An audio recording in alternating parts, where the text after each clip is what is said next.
welcome to Culz Fun Facts, episode 5. Today we have a special guest. We have Keegan Cool with us. He is our lead investigator and one of our co-founders. Hey, what's up, everybody? Hope you guys are doing good. Awesome. Today we're talking about shadow people. This topic was brought to us by Ron Cool. Thank you, Ron, for your topic. So starting it off, shadow people are dark, void-like humanoid figures. People most often see them out of the corner of their eye, but most recently we've been able to catch them on videotape, and a lot of people are seeing them dead on, eye to eye with those. In 2010, they were said to be one of the most reported paranormal phenomenon.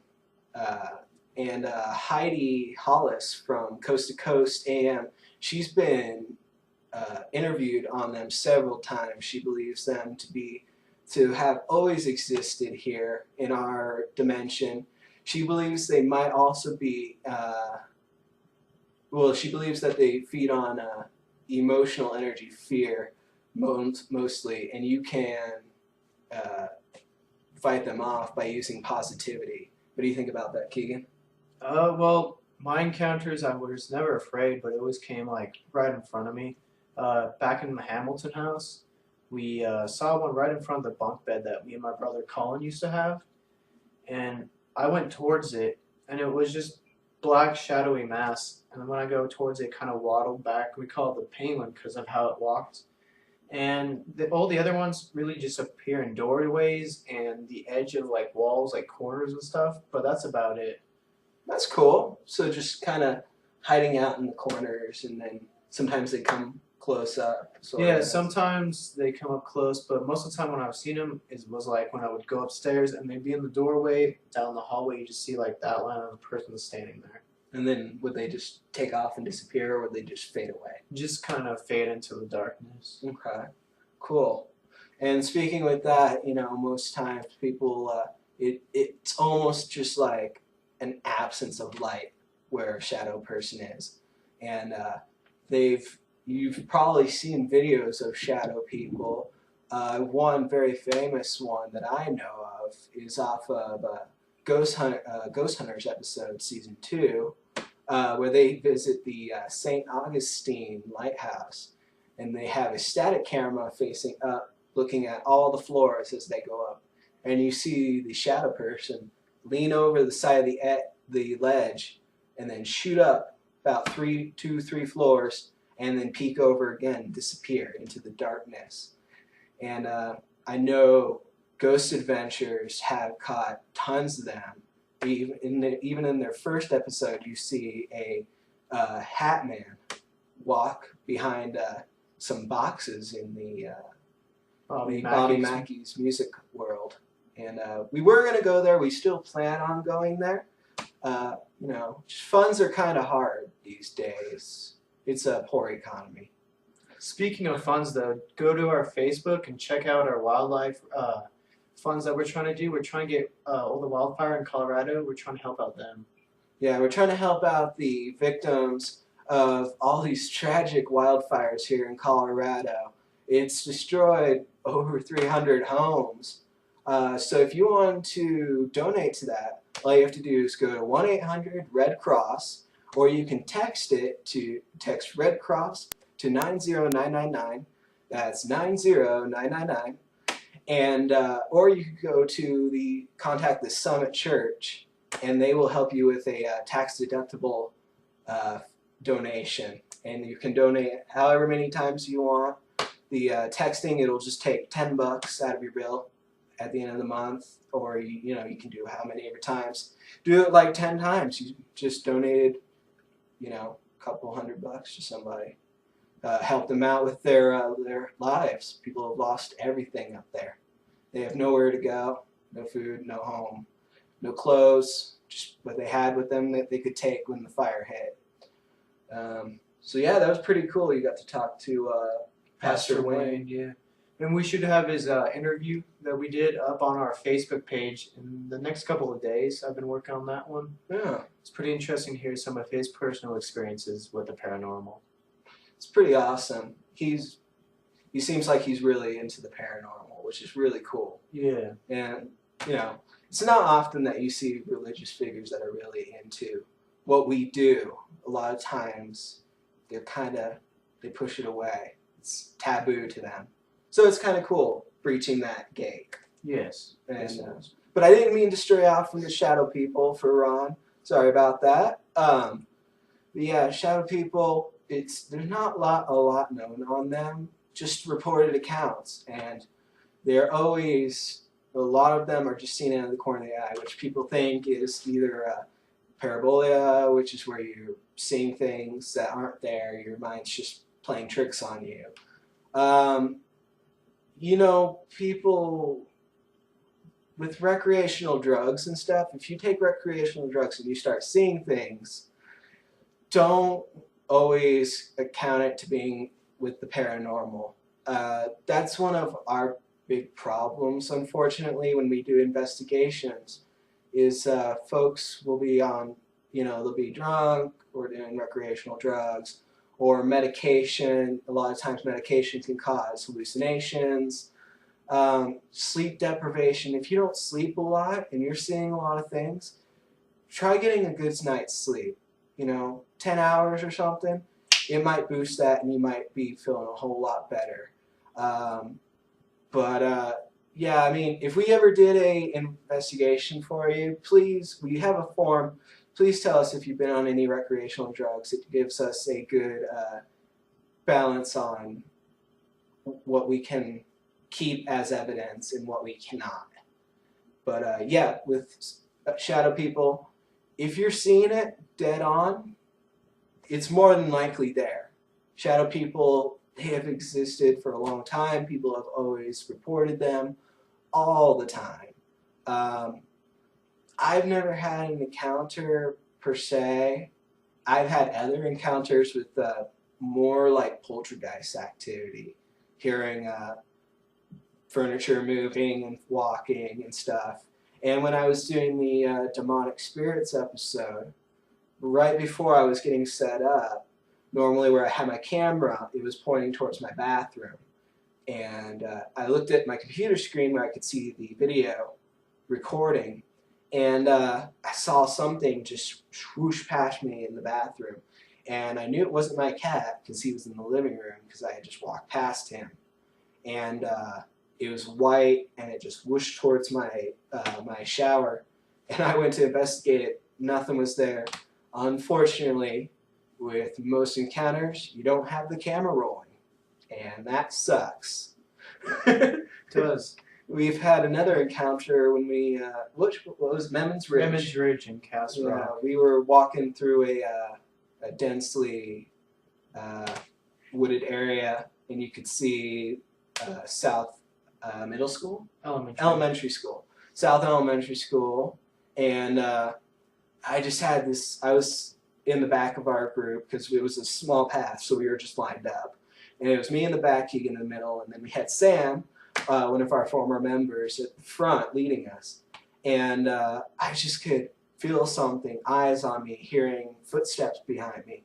And I kept telling Keegan, I'm like, dude, I hear this. And it kind of calmed down for a while, so we stopped recording.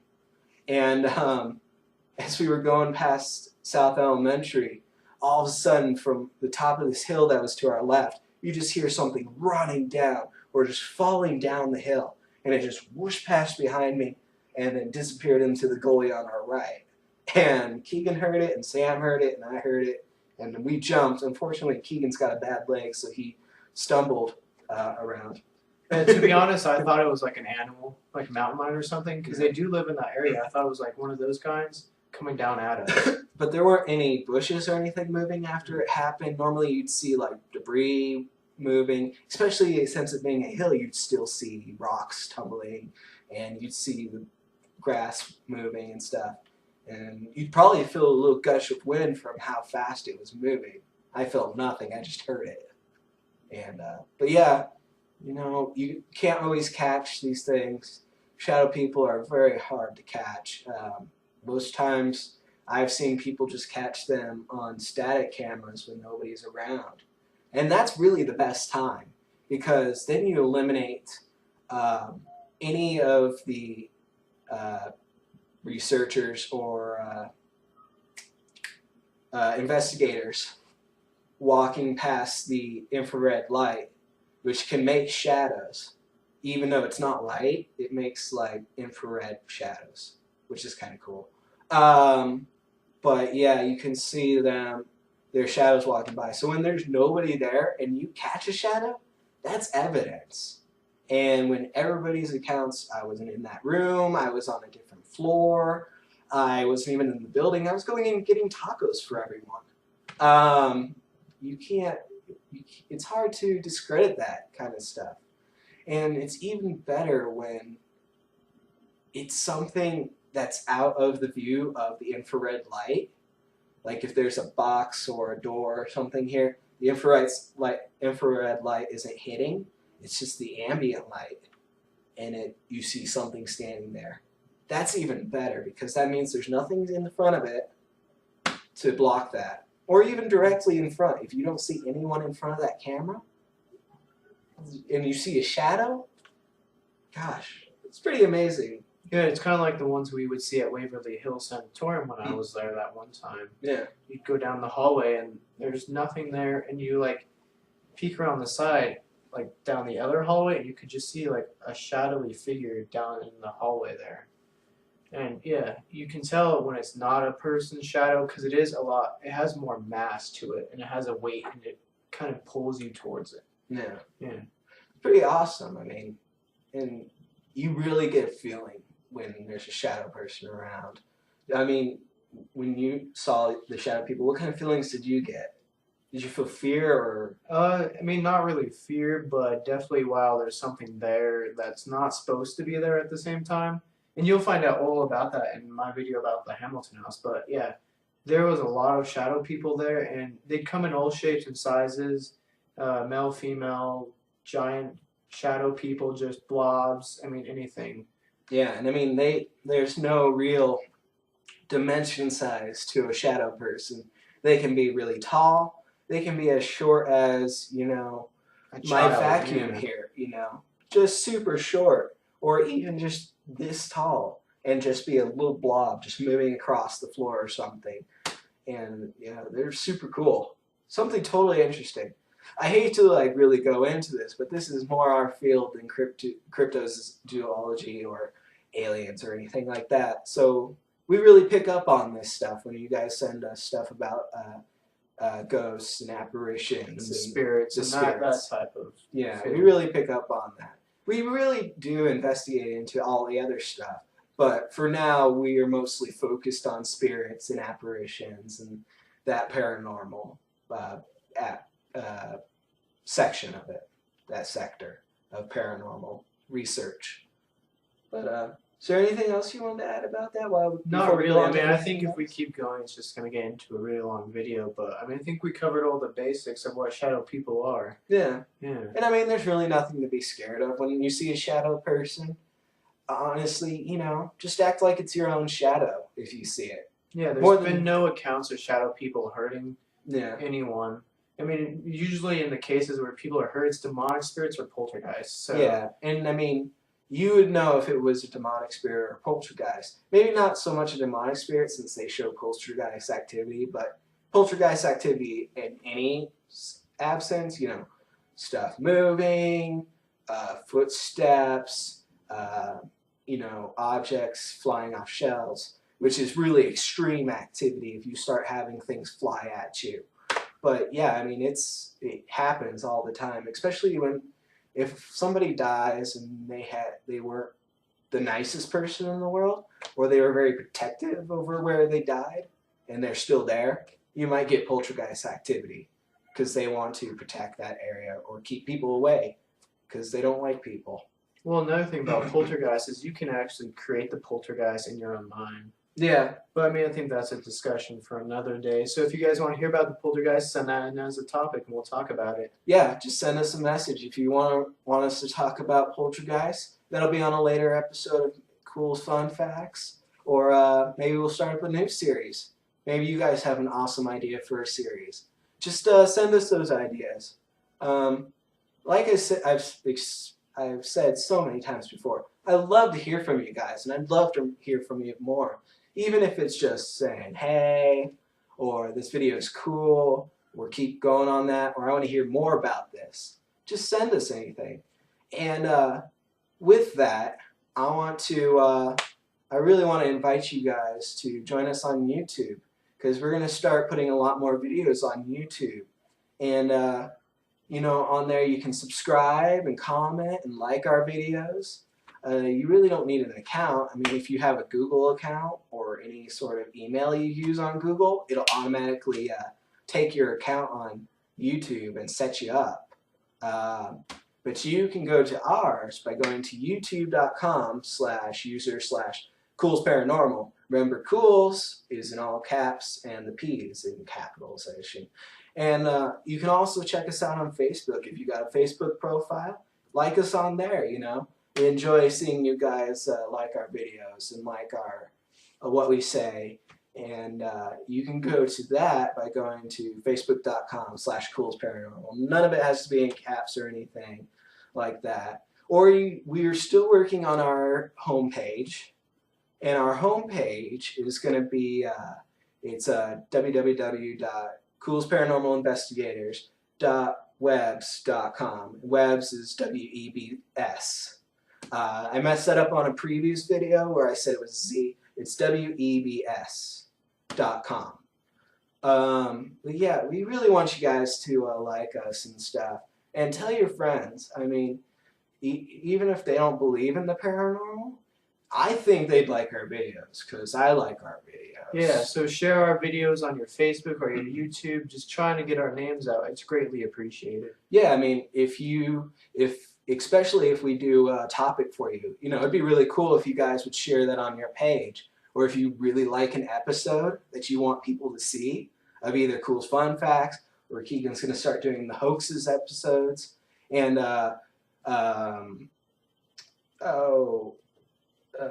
not Colin. Mark, he's going to be doing our personal experiences. Yeah, and he has his first one up. It's about the Black Veil, so check it out. It's pretty good, I would say. It was a 2-part episode. It was kind of long. This one's pretty long too, so it might take a little while for us to upload it, but it'll be good when you guys see the whole thing, which you already have if you're watching this. Yeah. And we also got our new t-shirt shop up too. Yeah, what's that website? It's Zazzle.com/CoolzParanormal. And yeah, just go there. If you like one of our t-shirts, buy it. It helps us out. So is that ZAZZLE.com/CoolzParanormal? Culz Paranormal. Cool. But yeah, check us out, like us, especially on YouTube, guys. We need all the likes and all the subscribers we can get on YouTube. Not to make money or anything, but just to see all the people that like us. It's really good to go on there and see how many times somebody checked out your video. It gives a really good feeling for us. And we love to share with you guys everything about the paranormal. And I want to thank Ron Cool again for his topic on shadow people. I think it was a really great discussion. And I want to thank Keegan here, Mr. Cool, for joining me for Culz Fun Facts episode 5.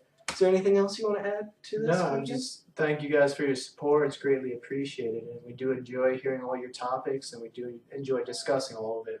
Yeah, it's pretty awesome, guys. I love doing the research on this stuff. I learned so many new things about the paranormal that I didn't even know about. But yeah, thank you again for joining us for Culz Fun Facts. I'm Josh, our lead researcher. This is Keegan, our lead investigator and co-founder. Thank you again for joining us for Culz Fun Facts. Goodbye, everyone.